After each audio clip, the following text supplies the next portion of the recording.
దేవునికి స్తోత్రం కలుగునుగాక. అందరూ బాగున్నారా?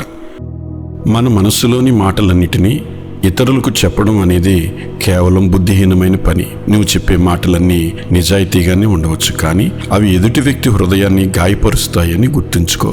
నీ మనసులోని మాటలను నిర్మోహమాటంగా అవతల వ్యక్తికి తెలియజేయడం, అవతల వ్యక్తి చేసే తప్పుల్ని వారికి తెలియజేయడం అవసరమే, కానీ అలా చేసేందుకు సరైన సమయం కావాలి, సరైన మాటలు కావాలి, సరైన జ్ఞానం కావాలి, దేవుని నడిపింపు కావాలి. దానికోసం మనం ప్రార్థించాలి. అలా ప్రార్థించకుండా మన సొంత జ్ఞానంతోనూ సొంత మాటలతోనూ ఈ పని చేసేందుకు పూనుకుంటే ప్రతికూల ఫలితాలే వస్తాయి.